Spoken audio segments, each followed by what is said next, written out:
Што се однесува до народниот правобранител, навистина е едно од погорките прашања кои се засегнати не само собранието, туку и сите граѓани, а особено таа институција. Знаеме сите колку е важна таа институција и за сега не може да функционира со својот полн капацитет затоа што не е избран новиот народен правобранител. Што се однесува до процедурата и до собранието, ние сме направиле се таа да тече нормално, но сме затекнати со политичката волја на политичките партии.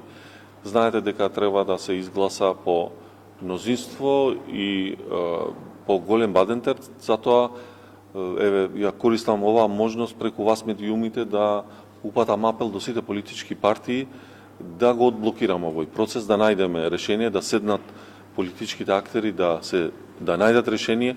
Пред се треба да бидеме совесни кон една многу битна институција како што е народниот правобранител.